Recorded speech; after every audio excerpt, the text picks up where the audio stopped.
All right. Welcome back to another episode of the Ziza Connection. Today we're connecting with Cecil Trusela.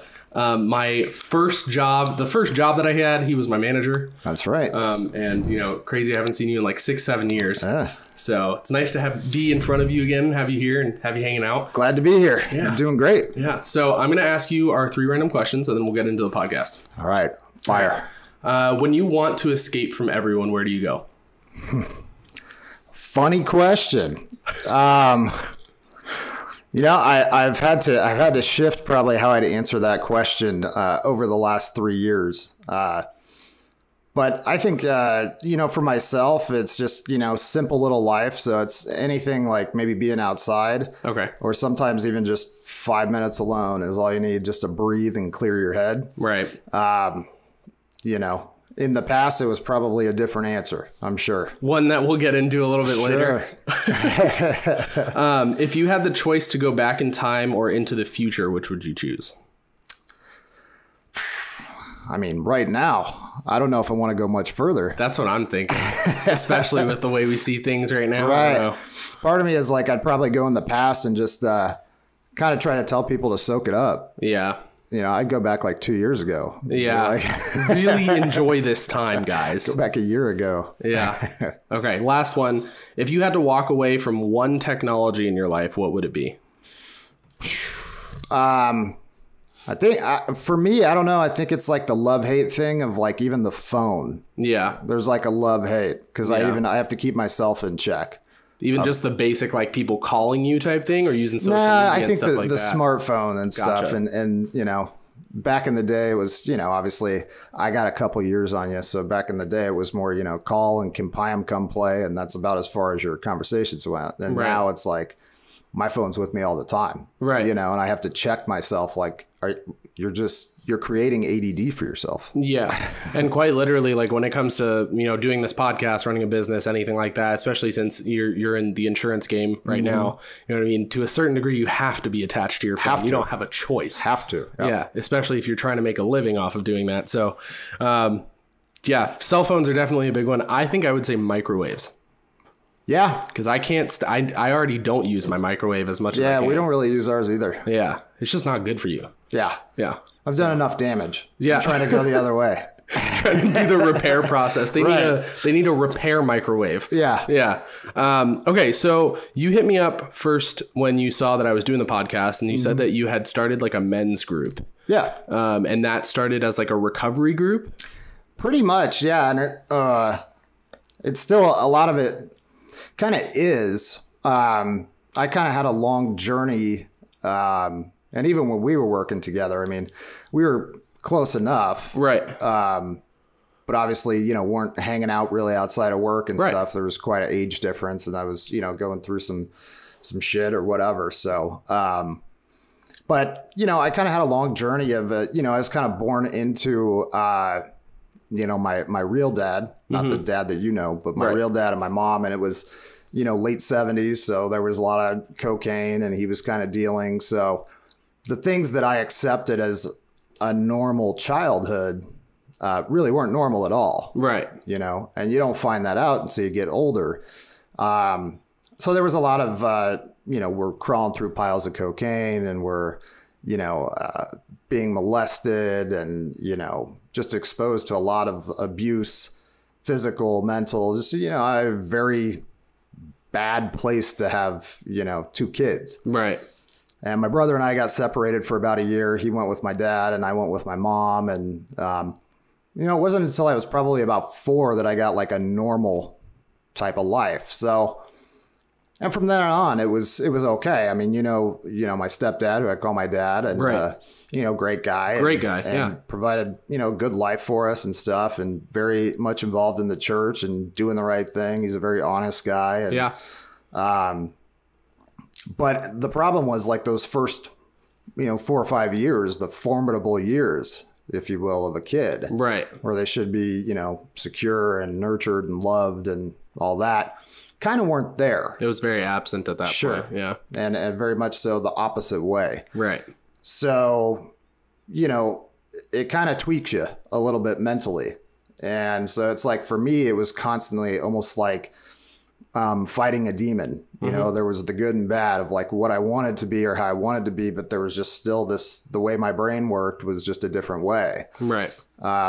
You know, so as I got a little bit older, like most people or a lot of people, you know, started drinking whatever and smoke weed or, you know, whatever. And then just progressively got worse. And, you know, I kind of taught myself that's how I cope with things. You know, I got divorced about 10, 11 years ago. And my first wife was not very big on let's communicate, you know. Right. It's more of just like whatever. Figure out what your problem is and deal with it yourself type thing. Yeah. Exactly. So, you know, as the man and the pressure, you know, 2 little kids who I adore. And, you know, they say hi, by the way, Peyton. It's nice to see them. I think I saw Peyton or I saw Summer not long ago, like randomly. Yeah. And Peyton's pregnant. So she's due in September. Yeah. That's crazy. Good for her. Yeah. But, you know, it was just a lot of pressure. Yeah. So you know, you kind of cope with the only ways that you know how to cope. Right. And, it just progressively got worse to the point of, you know, got into opiates, was taking a lot of pills, you know, was. And did you get into that because you had an injury and fell into it? Or was it just like it was just another out? I think it started as an injury. And then the first time I swallowed a Percocet, I was like, this is how God should have made us feel. I don't want to feel like this all the time. Yeah. You know? So the first time I took one and they kind of had an allergic reaction with me where it kind of did the opposite. So it was more like a speed almost than like I'm not the drooly, like pass out type opiate user. I'm the let's clean your fucking house and like be happy about it type, Gotcha. You know? So the first time I took one, I ended up taking 4. Shit. And that wasn't too bad. I mean, that kind of stayed away for 5 years or so. And I was just drinking and, you know, kind of coping with stuff. Early on in the marriage, the ex-wife and I kind of, you know, she kind of stepped out. So we were about to get divorced. We got back together and it was never really dealt with, you know, so it just kind of, the only way I knew how to deal with it was like, I'm just going to just drink. And then, you know, lots of pressure.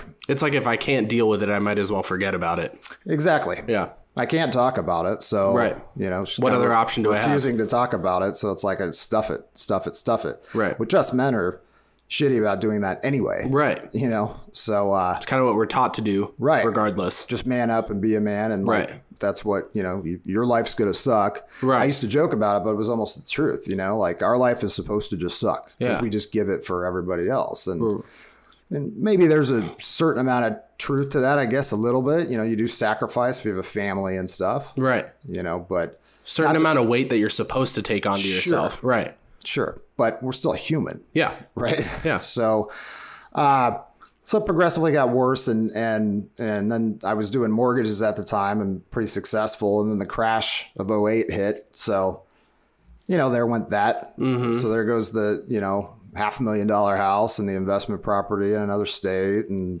pretty much career at that point, you know? So at that point, the opiates like kicked in. That hit you pretty hard. Yeah. Yeah. So I dropped a lot of weight and was like pretty much not eating. Like I would take 2 Percocet 10s before I got out of bed. They were right next to my bed. I'd take a shower, hop in the car, take 2 more. And I was doing outside sales at that time. So I was driving around all day long. Yeah. And I had like, you know, I'd have Percocet 10s and I'd have Adderall just sitting there. So if for some reason I took too many perks and I started to nod, I'd just pop an Adderall and stay Wake you up. You know, just chemically horrible, you know, but it's just a slippery slope. Especially mixed with drinking too. Sure. I assume you were drinking throughout the whole time. I wouldn't eat all day and I'd go home and drink half a bottle of vodka and like eat 1 meal and pass out. Right. You know, so it's just not good living. And then, you know, finally, you know, kicked the opiates, whatever. We got divorced and kind of stayed away from those, but always kind of with the drinking, you know. And I saw a therapist as we were going through the divorce because it was a pretty nasty divorce. Right. And he diagnosed me with like anxiety disorder and things like that, which, you know, now, you know, being where I'm at in life and looking back, it's like, of course, there was anxiety. Of course there was depression. Of course there, you know, hello. Yeah. Like, why the fuck wasn't I in therapy at, you know, 5 or whatever? But it was a different time. Yeah. You know, so people didn't really do that. I think people are much more aware of those things now than they used to, at least when you were growing up, even throughout your 20s and 30s, probably. Oh, yeah. Yeah. So, you know, so you just kind of, I think in a lot of addicts, cope. Yeah. And that's all we're trying to do. I mean, a lot of people that are addicts are, you know, ADD or bipolar or whatever, because it's like you're just mixing shit to make you feel like normal, or what normal should be. Right. So kind of stayed away from that. And then, you know, through my 30s, and that's when I was kind of your boss in mid 30s. And I was taking not a ton, but taking Xanax. It was prescribed, and then, you know, and then it wasn't. But I'd still, because for me, it's like I wasn't going to pass out. Like I was suffering with severe anxiety and stuff. Yeah. And then especially I was drinking so much, like you're giving yourself anxiety every morning, you know, you feel like shit. So it took that. And then that, you know, after I kind of stopped working with you, that progressively got worse. And there was just a lot of Adderall. There was a lot of, you know, I had a little pill bottle in my pocket with like a couple Xanny bars, you know, a couple Adderall 30s, and I'd be hungover, you know, and so it was just a constant every day. Up and down, and just trying to find that median or like level. Right, like trying to feel like I do right now. Yeah, you know, but for some reason, you know, I don't know. It's so you need simple. to find the right concoction back then to make it happen. Right. Yeah. It's so simple. It's so difficult, I guess. I don't know. Yeah. But finally, after, you know, a while, and Kenzie, who you know, she was living with me, and I kind of stepped out on the relationship in that, and hurt her, and I really regret that. You know, my younger daughter, Amaya, got pregnant, and she was 15. So, you know, me in my perfect state of mind in life at that point, you know, wasn't really working. So it was just, you know, handle of vodka every day, and a lot of time to think. And self-destruct. Yeah.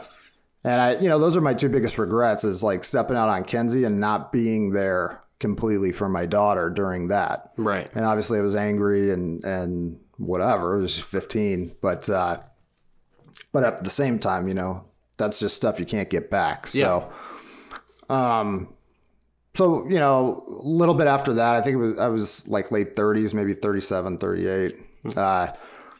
Everybody had kind of left, right? Me and the girl I you know, cheated on Kenzie with, like, broke it off. So I'm just like in this big, you know, 2,500 square foot townhouse by myself, day in, day out, you know, get up at 9 o'clock in the morning, drive up to Bevmo that's a quarter mile away, and they're like, "Morning, Cecil." Oh man. And I'm morning, and buy my handle of vodka and go home and just drink and smoke and, you know, pop pills. Damn. So I had to get to the end, you know, like my brothers and my dad had done like an intervention. Right. And people had talked about, you know, "Oh, we're worried. I'm fine. Right. You know, but it was kind of like, maybe I'm hard-headed and rebellious and like stubborn, but like I had to get myself to that point. Like I had to be done. Yeah. You know, so you can't help someone that doesn't want help. No. Yeah. Absolutely. So, you know, I mean, and for me, it was bad. Like I get a bloody nose. It wouldn't stop for 45 minutes. Jeez. You know, Kenzie takes me to the hospital. I'm like, at this point, I'm like 36 years old, not overweight or anything. And my blood pressure is like, I think it was like 190 over 125. And I'm like, is that bad? I don't know. You know? Yeah. My heart rate's like 160 or some shit. Jeez. And they're like, oh yeah. But nobody said, like, and I was honest in all the paperwork. Like, this is how much I drank. Right. Nobody said, you probably need to stop drinking. They were just like, yeah, here, take some blood pressure medication. You know, coincidentally, when I stopped drinking, like, I stopped taking the blood pressure medication because it was making me feel so sick because I didn't need it anymore. Yeah. You know, so I take my blood pressure now and it's like perfect. Interesting that they didn't think to... Right. It's almost like they want to give you prescription medication. And I think there was a part of me that was like, you know, baiting them. Yeah. To be like, all right, somebody just tell me. Like a doctor say, hey, you're killing yourself. Stop. Yeah. You know, but nobody did. And eventually I came to the realization and, you know, I went to detox for about 5 days. Always a funny thing to say, but I actually, it was middle of the day and I was supposed to go to detox the next day. My mom was going to take me, but I, you know, had enough to drink that day that I was like, well, fuck this. I'm just taking myself now. I'm sorry for cussing, by the way. You can go for it, man. Yeah. It's open on this one. Good. So So I was like, I'm just taking this. I had told my daughters, like, I'm going to detox tomorrow. I was wasted. So I was emotional for whatever reason. Yeah. Who the fuck knows? So I just drive myself there. And then, like, barely bumped this guy's bumper. And we get out to look at the cars. And I can see detox from where I'm at. I just need to make a left and a right. And he gets out and we're looking at the cars. I'm like, dude, your car's fine. He's like, you're wasted. I'm calling the cops. Oh, fuck. So I didn't even move, though, dude. I just was like, fuck it, dude. So the cops come, and it's 2 PM. I'm doing, like, starting a sobriety test on the side of the road. I just stop halfway through. I'm like, look, bro, we're both, I'm wasted. Yeah. So just cuff me. Let's go.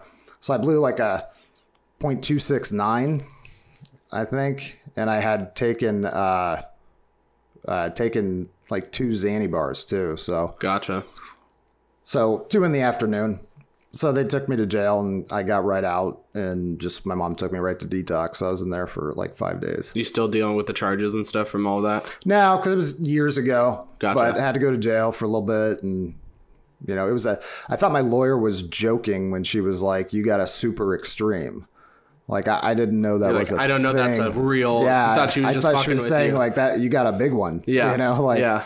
But there is a thing, just so everybody knows, of a super extreme. It's like over a certain it's like over 2, level. because extreme's like 0.15 or something. So I was 2.69. Yeah. So I was well over. That's the second highest blood alcohol level that I've ever heard anyone have. And the only other one is actually a Persian friend of mine who went to college, got into a frat, and I think it was within the first month he was in the frat, blew a .33. Oh, nice. Yeah. Aggressive. Impressive. Yeah. So that led you, obviously, that going through that whole process, you went to detox. Mm-hmm. You were there for 5 days, like you said? Yeah, about 5 days. Okay. And so was there an option for you to do longer, or did you just not want to? I think, it's when the doctor releases you. Oh, okay. I mean, so after I had a couple nurses like, no, you need to stay. Okay. But as soon as the idea was put in my head that like, oh yeah, I'll probably discharge you tomorrow because you met with the doctor every morning, I was like, okay, get me the fuck out of here. Yeah. Because at that point, my mind was made up. The detox was like a formality because I knew between all the Xanax and alcohol, it's dangerous. Yeah. You can die. I did have a seizure. So it's like, it's pretty bad stuff. The fear was already in the back of your head. Yeah. So it was like, let's do the smart thing. I know I can't do this by myself, even if I want to quit. Yeah. Especially living by myself. Like, it's too easy to be like, well, this sucks. This is uncomfortable. Right. So I'll get comfortable. So, yeah. So I did it, and then I got out and moved in with my parents, and this is, 38 years old or so, maybe, like starting over. It's like suck up your pride. Yeah. Yeah. It's all about, being humble and like completely surrendering, right? Right. Because like everybody else knew. Yeah. I just wasn't going to admit to myself like, there's a big issue here. And I mean, when I was working for you, at least from what I can remember, it didn't seem like you were, off the ridge or like going crazy or anything like that. So like for me to be hearing all of this or to know that that's what had happened prior to and then after is like pretty crazy. Yeah. Well, and my mom used to say that because I go to their house and she was like, she's like, I can't tell if you're drunk or not. Yeah. And I'm like, I've been drunk for the last 10 years every time you see me. Yeah. And I wouldn't drink before work and stuff like that, but I go home and whatever, have drinks and fall asleep and wake up. But you get into that repetitive cycle because it's easy to manage. Right. When you're getting fucked up all the time, it's easy to like manage the hangovers. Just stop drinking at 10 and I'm going to wake up. How do I feel? Your new normal is bizarre. Right. Yeah. But you can adapt. We're adaptable creatures, right? Right. So, yeah. So I ended up, and then kind of got back together with Kenzie and, had a lot, to work with just between us. And we were both in bad places before. So we got back together and we're both in totally different, healthy, places now. So good to hear. It's totally different than the relationship used to be, right. Right. But no, we bought a house a year ago. We're getting married in October, Congratulations. That's awesome. With COVID, we'll see what happens. But, but no, it's just a totally different place. So I ended up, I think back in like February, Just kind of felt like, maybe God was putting it on my heart. Like, getting sober and stopping the shit. I think that most of us know when we're neck deep in shit that we need to stop, or we should, or we could. And for me, it was like, well, tomorrow, and it's Thursday, maybe Monday. Right. Start on a fresh week. Any excuse I could find. Right. Right. So, but once I got kind of past that and it got back into let's live life. Now, like I said, I got years on you, so I'm like 41, and it was like, okay, now I'm trying to be a 40-year-old responsible man. And the only thing I've known for the last 25 years is you have a rough day at work or you're stressed out or whatever, use a substance. Yeah. So now I'm trying not to do that. Right. Which is easy for a lot of people, but for me and just, different things, obviously I went, after I got sober, went to a lot of therapy. I have a really good therapist and he helped a lot. But for me, it was always like bragging rights, like what we went through as kids. Right. It was never like, oh, I didn't cry about it when I was fucked up, or I never blamed that on anything. It was just kind of like, aha, look what I went through. I'm tough. Yeah. And apparently that shit affected me and I didn't need to deal with it, So I did. And it's a shitty story. Right. But it's a good story because I think, hindsight is, I used to get pissed, at God and like, well, what were you just sitting there in the corner, like watching all this shit happen to us? And like where were you, bro? Yeah, like what's going on? What the fuck were you doing? Yeah. And now you want me to trust you with my life and everything else? You gotta be out of your mind. Yeah. But, as the years have gone by, I've kind of had, different thoughts or epiphanies of like, God, I'm grateful I went through it because God knew I was strong enough to handle it. Right. So it's like, what can I do with that? Right. And it's not that I want to run out to the world and say, hey, listen to what happened to me. But it's like, I can relate to a lot of people. Right. Because I've been through a lot of different shit, right. Divorce and drugs and, whatever, So I kind of started this group and we just meet at my house of like just guys. And some of them are dealing, with sobriety issues, 1 or 2 years sober or something. And it's easier for some than others. But some just like need a place, because I feel like guys, and kind of like what we talked about, like the stereotypical male, if you watch like Mad Men or something, it's like just strong, silent, stuff it, drink it away, whatever. Figure it out on your own. Sure. Yeah. And it's like, we are human beings too. Yeah. So we need a place to like, hey man, I had a shitty week, or hey, I'm stressed out and this is what's going on. And guys can kind of understand guys a little bit better. Well, especially like you were saying, growing up without that even being like an apparent thing with your parents, with anyone around you, like you have no knowledge of how to develop that kind of like an environment for yourself. Like what are you supposed to do when you don't know what that looks like? You've never been exposed to that in the first place. So it doesn't mean anything to you. Right. There was no example. There's no value in it in your head either. Right.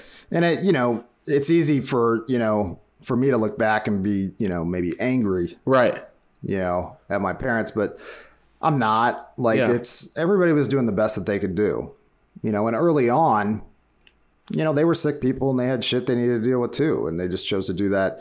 My real dad, his dad was killed in 1977. He was an armored truck driver. Damn. And they hijacked the truck and like murdered his dad, and his brother had died 6 months before then. So there was a lot of, in the 70s, it wasn't like, oh, we'll just go talk to somebody about it. It was man up. Yep. Has a couple kids shortly after there, and it is what it is. Yeah. He's mid-60s still dealing with all that. Right. So it's just a sick pattern like some of us get into, and some people never have a problem with it. My youngest brother, who's like my half brother. I think I've met him. Yeah. Taller. Yeah. Redheaded. Yep. Yeah. Yep. He doesn't have those issues. Right. And even my stepdad, or, for a while he didn't understand. He's like, just stop drinking. Yeah. It's like, he's like, make the decision and do it. Yeah. Yeah. So it's, some people don't have it, but for those that do, or, when people have asked me, like, well, what do you consider an alcoholic and blah, blah, blah. And I'm like, I don't give a shit, like, I'm not the guy that's putting labels on people. I think that's what's fucking up society more than anything else. Okay, so then at what point does someone need to take a step back and realize they have a problem? What I said to the person that asked me, I said, whatever the problem is, if it's smoking weed, if it's drinking, if it's fucking doing blow all the time, you know, whatever, commit to yourself that you're not going to do it for a month. If you don't even think twice about it all month and you all of a sudden you're like, oh shit, it's been a month. Like, you're probably all right. Yeah. You know? But if 3 days goes by and you start to struggle and it's a long ass month, maybe try not to do it for 2. Yeah. You know, like, there's obvious, you know, things, but I think, you know, society as a whole, you know, I have more love inside me, you know, now than I used to. Not that I can't be an asshole, you know, but you gotta have that side to you. You know, it'll never leave you. I don't protective father. You know? But it's, I think, you know, just even with everything going on in society right now, you know, it's just there's no empathy for people and there's no love. You know, and I think, you know, with people, everybody's different. You know, it's like if you're slamming H every day, like, yeah, don't try to stop for a month. Like, you need to stop. Try to stop, period. Yeah, there's nothing good that's going to come from that. No. You know? And there's some guys that can come home and have, you know, a martini or 2 every day and they're fine and they're not freaking the fuck out if they can't do it. You know, it's just kind of what they do and maybe that's okay. But I know for me, and that's what, you know, I tell people, it's more about like self-focused and not in a selfish way. You have to be a little selfish with you know, recovery because there's things I have to do. Right. And when Kenzie and I got back together, I'm like, okay, I have these appointments like that I have to do every week. You know, if you're off or we can go on a date after or whatever. But I'm sure you also have like daily things too, like routine based things that kind of keep you leveled or keep you in like a good headspace. Yeah, absolutely. And like growing up for me, like I thought people, and I'm not saying this wrong because I love what you do, but you're very positive. Right. And when I was growing up, it's like, that's weak. You know, this is fucking life. It sucks. You know, it's the old school man mentality. Like fucking positive. That perspective is there. Yeah. It exists. But, you know, for the last almost year, I do a grateful text every morning with the boys. And I wake up and that's the first thing I do in the morning while my coffee's brewing is just type 3 things I'm thankful for that day.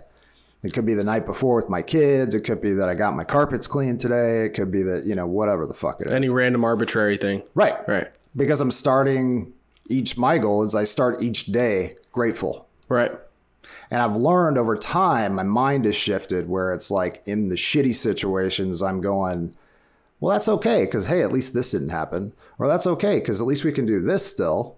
Or we can make it work. I'm more positive instead of course that happened. Because life sucks and then you die. You know, people equal shit, you know, whatever. So there's things like that. I try to wake up and read, you know, stay positive, fill my mind with good stuff. But I think that's where people have fallen away that I've seen in the last few years is like you get better where it's not, you know, maybe you're 6 months deep in sobriety and you're like, oh, I kind of got this. And you stop doing shit. Yeah. And then it's like, you know, part of that recovery, a month or 2 later, it's like, oh shit, I slipped up. Right. You know? And part of that recovery process is realizing that you recovered because of what you were doing. Right. Not just because like you're good now and you can go back to how things were. Right. And like for me, I mean, I haven't had a drink in almost 3 years. I haven't done That's crazy. Good for you, man. Any drugs in 3 years. Yeah. And try to go to the gym when they're open. And more difficult now than ever. Yeah. Every time I get rolling, man, they close it back down. But it's just, you know, I know that there's things that like I have to do. Right. You know, because if I don't do these things, I don't want to I've put my daughters through enough shit. You know, I have enough, you know, regrets that I've worked through, but they're reminders, you know, and that's why I tell people like I got sober for me. I had to come to the end of me to be like, okay, no, I'm done. Yeah. And I've never sat there before. You know, when you're taking Xanax and at one point I was taking 25 Perky 10s every day with a half a bottle of vodka, and your chances of not waking up in that situation are pretty fucking high. Yeah. Right. Yeah. So say you do that 1,000 or 1,500 days, you know, like I shouldn't be here. Yeah. Any one of those days, so it's like, I don't want to go back to that.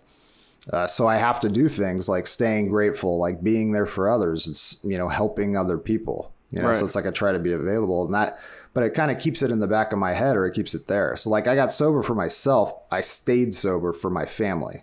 So with all of that said, right, you've gone through what you've gone through, you've gotten to where you've gotten to, right? And you've put a lot of work in. Like it's never easy to go 3 years not doing something that you used to do all the time. For 25 years. Right. Right. So let's double back. Mm-hmm. What do you say to the 18, 19, 20, 21-year-old who's finally getting their freedom, right, quote unquote, and is little by little falling into those things? Yeah, I think that, because that's where I see the biggest issue, right? Like I know I'm 23. Mm-hmm. I know plenty of 18, 19, 20-year-olds right now, or even kids who are 23 that I knew when I was 18, 19 years old, who are still in the same habits that they were back then. Right. Or are developing shitty habits that I can see them being in for the next 5, 10, 20 years. Right. I think the hardest part is being honest with yourself. I did, at least. If I was having a drink for a reason, for like an emotional reason, like I'm upset about something, so I'm just going to go have some drinks. I always had that thought in my head, like, why are you having a drink right now? So I'm coping, right? Because pretty soon it's, you're drinking or getting fucked up if you're happy or if you're sad or if it's, whatever the fuck's going on, there's no reason. Right. But I would say, with younger kids, I mean, to a certain level, like, my daughters drank. Yeah. They smoked weed, whatever. Right. I think it'd be stupid to say we're never going to do that. Right. But I would just say if it was me being middle-aged and looking at years that were fucked off, that could have been way more profitable, productive, I could have been more present instead of just bodily present, but like mentally present for my kids and, just keep it in check. And don't be afraid to reach out to somebody if you're like, hey, what the fuck? You know? I mean, for somebody to even, ask me, that's what I told the guy when he asked me. I said, well, if you're asking me what's an alcoholic, like, why are you asking me that? Right. Right. It seems like you have kind of an idea. So if you're thinking about that, Yeah. And I mean, you said you had people that kind of like checked you back then too, when you were going through it and you just blew it off. Oh yeah. So what would have made a difference there? Was there anything that would have impacted you? Someone checking you at those points that would have made a difference? I don't think so. Cause I think, for me, kind of rebellious and hard-headed, right. And that. Yeah. So I think sometimes it's the way people go about things. We try to control situations out of fear. Right. Right. So out of people's fear for me, they came to me in a controlling way. And I know it's love, but like when my brother takes a key, opens up my house and like comes into my room where I'm sleeping and is like, hey, can you come downstairs? I need to talk to you. I'm first like, why the fuck are you in my house? Right. Waking me up. And I come downstairs to people sitting in chairs. That wasn't the best way. I'm not going to respond too well to that, So, I don't know. I mean, we had kind of those traits on both sides of our family. And I drank, like a fish, especially at the end, and like definitely was, an alcoholic and physically addicted to it and stuff. But, part of me thinks if I would have went back and dealt with some stuff, maybe it wouldn't have gone that route because I would have learned tools. And that's kind of what I've learned over the years. I've learned that, anger is either fear, frustration, or hurt. Right. Which helps in, recovery, which helps in my relationship with, Kenzie and the kids. I can go back and be like, sorry, I'm just really scared that this is going to happen. I'm sorry I'm coming out like that. It's like analyzing your own thoughts. Right. And being able to step back and be honest with yourself and really say, I'm having an outburst or I'm having an urge. And there was times in sobriety where I would just wake up one morning and like the sky would be blue. It'd be 75. It'd be beautiful. Nothing horrible going on. And in my head, it's just like, I just want to get fucked up today. Yeah. I don't care what it is. Right. So it's like getting past that, being able to pick up the phone. And, luckily my brother's been sober, I think 8 years or almost 8 years. So he was able to be there for me to call, but like developing those relationships with brothers, or sisters that you can be honest with. Right. And that you guys agree, like, let's just keep each other in check. Yeah. You know, there's nothing wrong with, you know, I'm not like old man, like, you know, Payam, don't go party. You're 23. I'm like, go fucking have fun, man. Just keep it in check. You know, do it smart. Last thing you want is fucking DUI. They're expensive, very inconvenient. You know, you could hurt somebody, you know, but it's worse to see people slip away, especially people with potential. Right. And it's like, it's even harder to get people to see the potential they have, especially when they're in that state of mind. When you're consistently fucked up, like even if I were to see all that potential in you, it would be very difficult for me to get you to see that potential too. Right. And that's true. And that's, you know, there was a lot, especially back then, of like self-hatred, unworthiness, you know, depression, really looking at myself in a very shitty way. You know, there's still traits there that weren't great back then that are still there. You know, sometimes we all have things that we could do better or whatever. Right. But it's part of being human. Right. Right. But I'm thankful for my strengths, and like I work on my weaknesses. And, you know, I try to not compare myself to others, you know, because I want to do things because I feel inside like, hey, you know, maybe I've been doing this too much. So let's try to work on that.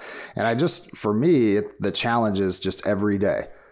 I'm just trying to be a little bit better than I was yesterday.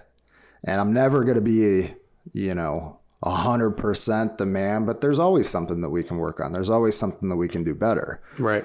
So it's kind of shifting my focus to that. And it's not like it's wrong for people to have fun, but like for me, it was just a slippery slope of like not talking about things or not, you know, dealing with things and using that to medicate. And you can tread water for a while, you know, but not forever. Yep. You know, and kind of when we worked together, that's a lot of what it was just, you know, kind of maintaining, you know, and I could, you know, luckily I was decent at that job and I could do it, you know, kind of with my eyes closed. So it was definitely seemed easy. Like it. Yeah. It wasn't something you were stressing on ever. Yeah. I mean, it was even easy. on our busy days. Mm-hmm. Yeah. So it was easier to kind of maintain that way. Yeah. You know, so it's just a scary thing. And I see, you know, a lot of kids now and just the culture we live in. I mean, this is like, there's a lot of drugs. Tons. And it's very like, it's in your face. Mm-hmm. It's everywhere. Yeah. Nothing's, you know, hidden. Right. And I, you know, wanted to be that, or I didn't have a problem with that, you know, even for me being like the older guy in the bunch, like I was down to do whatever. I mean, you give me a pill, I just swallow it and tell you what it was in 20 minutes. You know, I don't know who the fuck you are or what this is, you know, like, so it's just a scary, you know, when you look back and kind of get your shit together, you know, although it'd be later in life, you know, I'm just grateful. I'm grateful for the experience. I'm grateful that I made it out because I very well couldn't have. Mm-hmm. And I've heard many stories of, you know, kids that were half my age that just one fucking bad night and they didn't even take much of shit, you know, and the body just didn't like it. Yeah. You know, so I think, you know, not like I'm, you know, the fucking chosen one by any means, but I feel like, you know, God's kind of put a calling on my life and going through all this shit. Like, I love helping people. I love helping, you know, being there for people. Mm-hmm. And if I can share my story and it makes somebody go, oh shit, you know, maybe I need to take a step back and look at my stuff. Take a step back, or maybe I, you know, whatever. If it helps somebody in some way, like that's my only goal, you know? So what would you suggest people do if they're like, you know, by themselves and they're trying to look for at least one or two people that they can, you know, help keep them accountable? Yeah, I mean, like a lot of the time the issue is we say, you know, you are the sum of the 5 people you spend the most time around, right? For example. Sure. And a lot of people don't know where to look for new people to put themselves around. Right. What do they do? And one of the biggest things is they say, you know, change your playgrounds and your playmates. Mm-hmm. Right. So it would be, for me, in the depth of my depression, like my playgrounds and playmates left.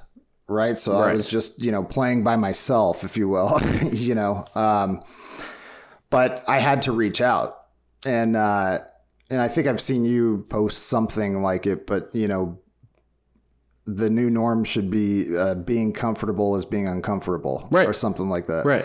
But that's very true. And none of us want to be uncomfortable because it sucks. right? But I had to be uncomfortable. So I reached out. My parents are big in their church, and they have what's called like a Celebrate Recovery, which is basically a 12-step thing, except it's Jesus and God instead of just a higher power. So Right. So I reached out to them, found a couple guys that I kind of clicked with. Right. If anybody is that hurting and just needs somebody to listen to or something, I mean, they can always reach me. If anybody ever listens to this and hears this, get a hold of Payam. He'll give you my number. Like, leave a comment, whatever. We'll figure it out. But no, it's just a accountability thing. I mean, I felt far away from God through the whole thing. Mm-hmm. By no means am I like, Bible banging, going to church every Sunday type person. But, right.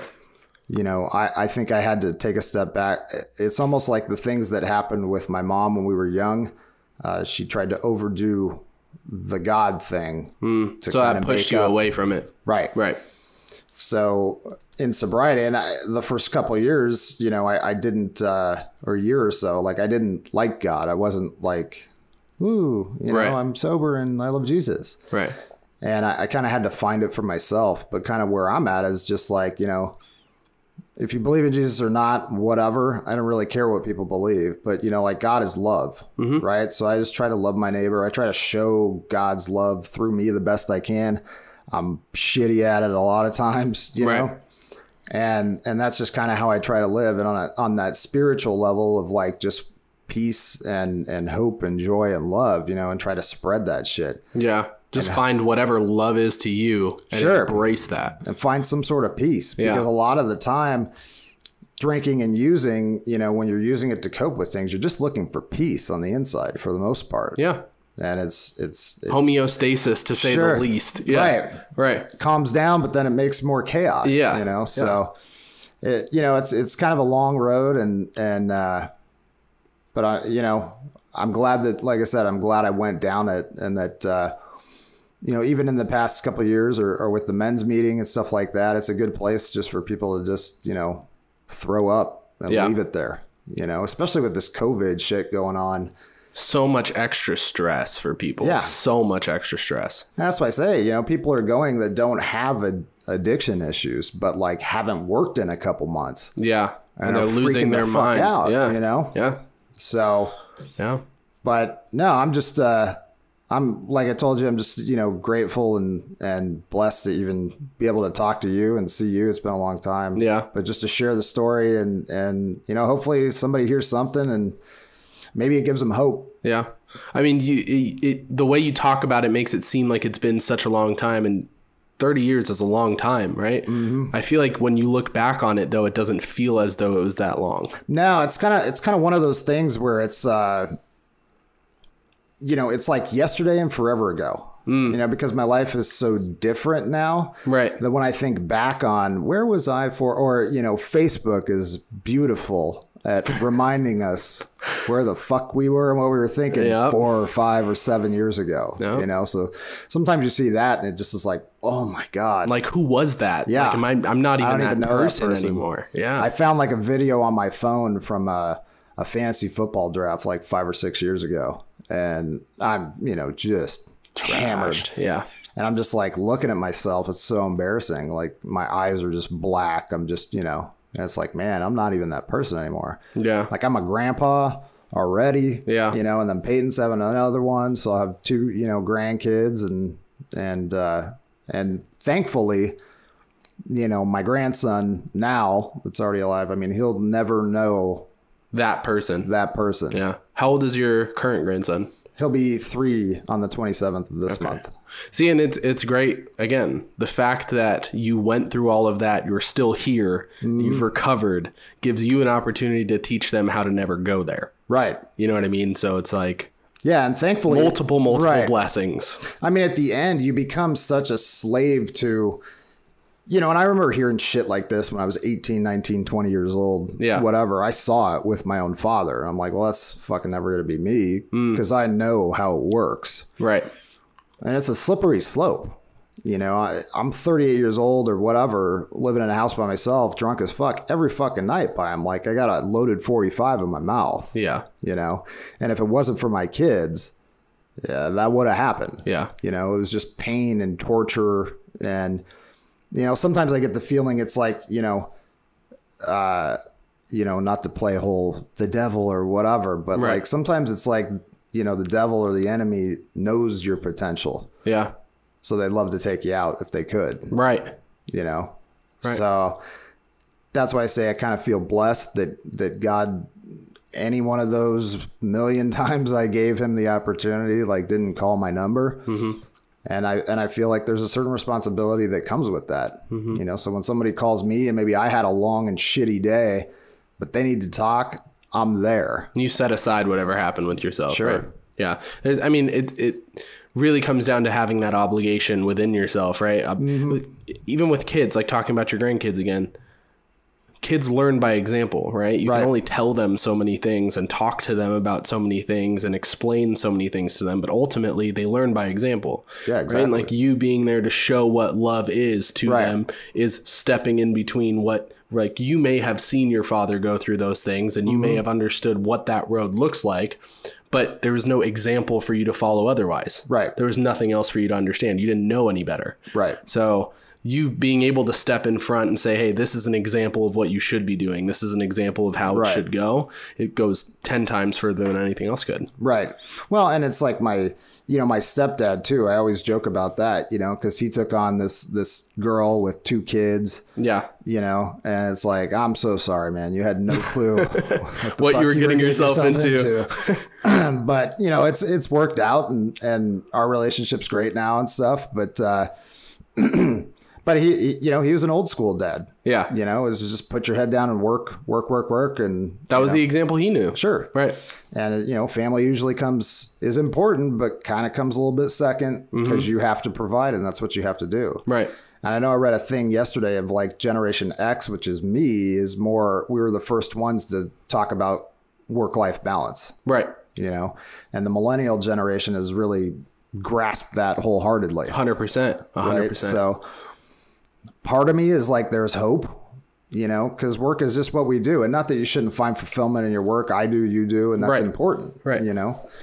But there's more to life. When I'm laying there on the bed dying, it doesn't matter if I'm worth $5 billion. What are you really thinking about at that point? Right. Yeah. It's funny you bring that up too, because my dad, when all of the George Floyd stuff happened and COVID was happening, it was just a whole slew of problems all at once that everyone was dealing with. It wasn't like certain groups of people. Right. Everyone was involved. Everybody was touched. My dad was sitting there. We were having just like a normal conversation about everything going on. He was like, I really feel like your millennial generation, your generation is the generation that will actually have a change happen. Like you guys will actually make a change happen because so much shit has happened leading up. Right. And you're seeing all of that shit come to fruition now 40, 50 years later. Right. And it's just like, you guys don't want to deal with this. Well, and that's the thing. I was talking to somebody about that. And I was like, with the whole racial stuff, we can do things now to try to make it better. Right.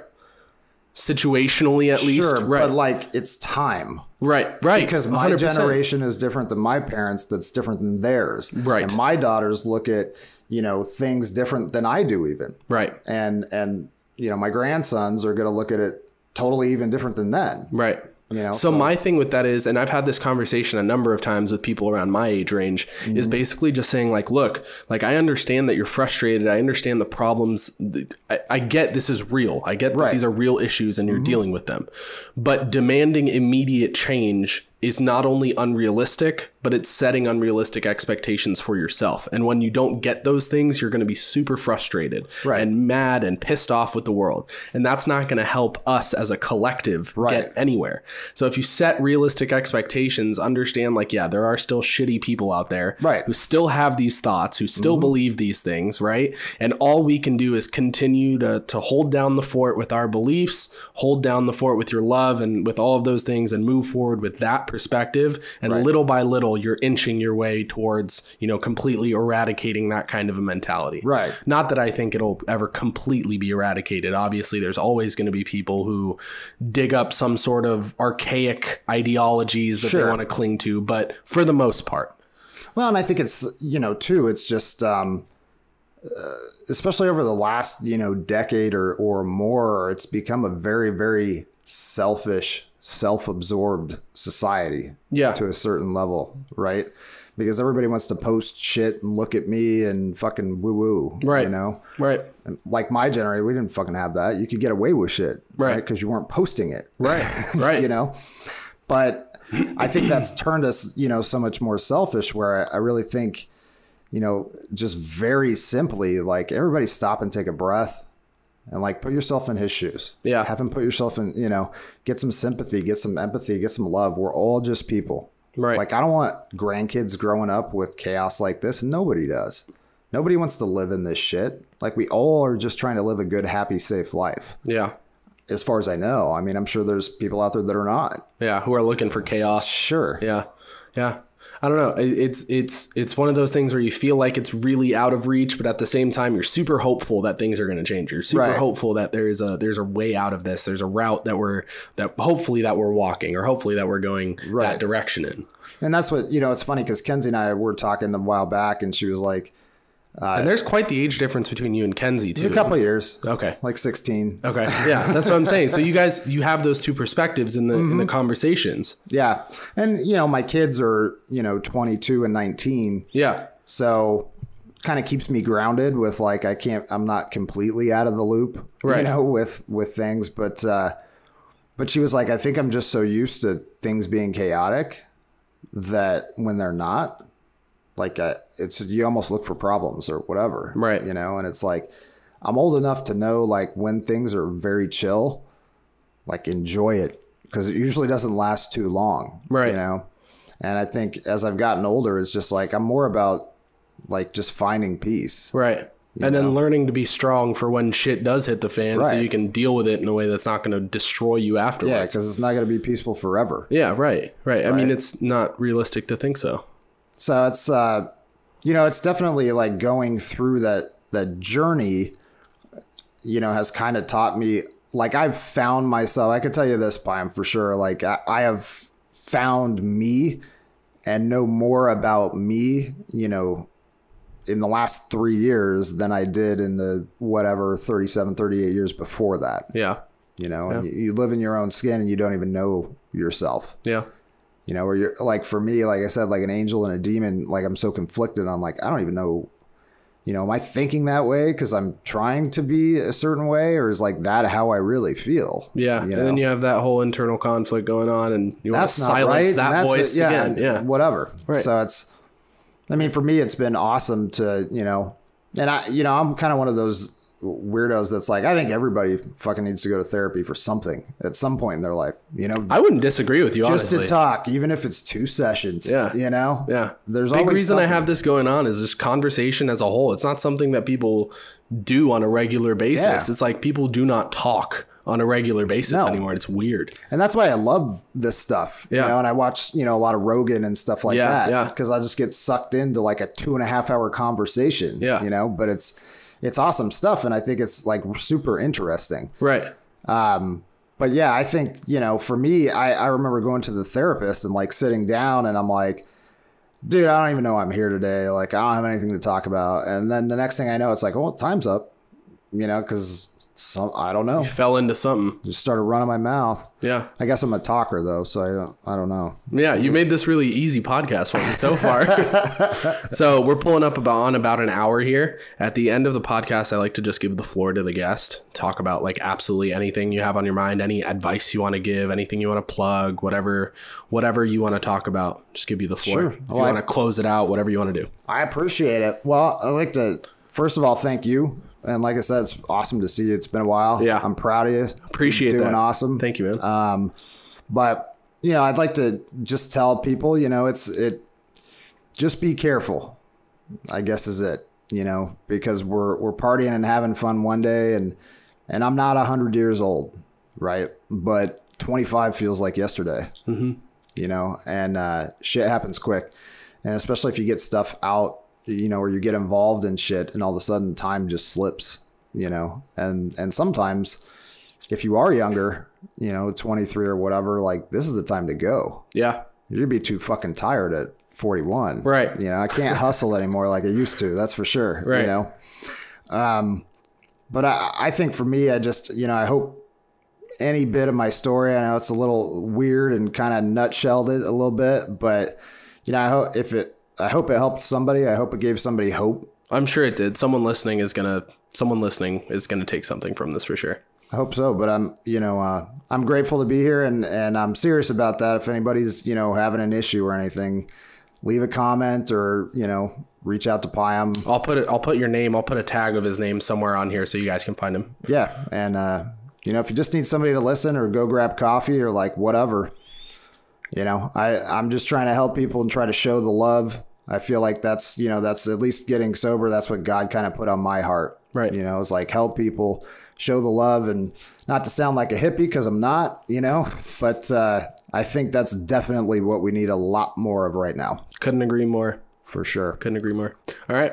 Well, that was our episode today. Cecil, thank you so much for coming out. Like, this was incredible conversation. I appreciate you being so open about all of this because plenty of people would not want to talk about those like situations that have gone on in their lives. So thank you for that. Thank you guys for watching. We'll have another episode for you in another week or two, depending on what happens here. I'm trying to migrate into doing one a week from one every other week. So we'll see what happens. Big commitment. Yeah, big commitment there for sure. Thank you guys for catching this episode. We'll see you in the next one. Thank you.